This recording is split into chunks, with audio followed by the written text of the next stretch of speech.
Welcome back. Now let us start with the focus area of our lesson. We will be looking into the meaning of diversity. We'll be looking into dealing with these diversity issues in the workplace. Then we will look into the benefits of diversity as the first part of our lesson. Now let's start by explaining to say, what do we mean with the term diversity? It means the workplace must include groups of a variety of people who are different in race, gender, and class. As you can see there, you have different races, you have different genders and classes in that picture over there. So that's what diversity means. It means in the workplace, we should be different. Now, as we proceed, how do you deal with the diversity issues? The first diversity issue is poverty. To say you can have workers who come in and who come from different socioeconomic statuses in terms of poverty. How does the business deal with that? How does the business make sure that everyone is included? Even if there's members who are poor, they should provide free uniform to employees for safety purposes. That's number one. They should offer subsidized meals or canteen facilities on the premises, so they should make sure that meals are affordable for workers so that they can be able to eat when they're in the workplace.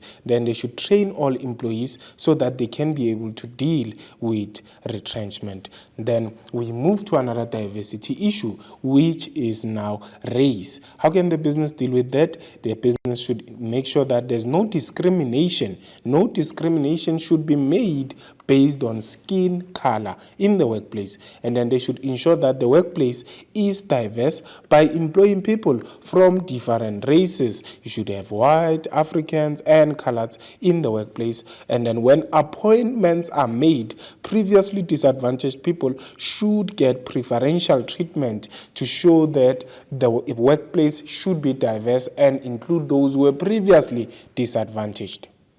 Then, this is what the workplace should look like in terms of races. Then, as we proceed, we talk to dealing with age now. As you can see on the picture, we have different ages. So when we're thinking about it and how the business should deal with the issue of age as a diversity issue, the business should ensure that promotions should not be linked to age, but rather to a specific set of skills. So this is to say promotion should not be considered to be something for the old people or old members of the staff. Everyone who has the ability can be a manager. You can be young and be a manager. You can be young and be a CEO. So it is not an issue of age.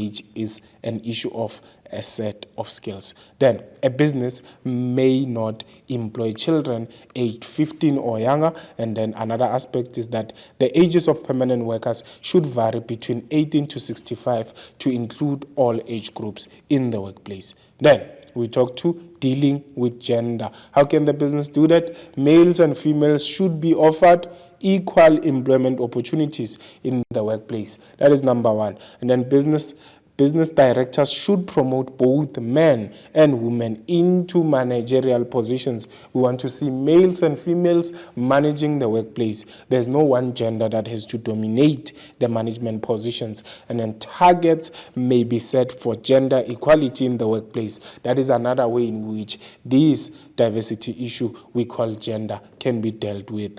Then we move to another diversity issue, which is dealing with language. How can the business deal with language? The business may specify that all communications should be in one specific language. Obviously, that language should be a language that everyone can understand in the workplace and can use to communicate. And as we proceed, they should employ an interpreter so that everyone can fully understand what is being said in a meeting. If there are language barriers, meaning if there's someone who doesn't understand a particular language, for a meeting purpose, they should hire an interpreter so that they could interpret whatever information that is being said in the meeting. And then no worker should feel excluded in the meetings conducted in one language only. Hence, the business would have to employ an interpreter within the organization. Then dealing with culture, the business should make sure that they cater for special food or preparation methods in the workers' canteen, and they should make sure that they have food for specified cultures. And then businesses should acknowledge and respect cultural differences of employees. That is another way to deal with culture. And the business may not discriminate against employees on the grounds of their cultural backgrounds.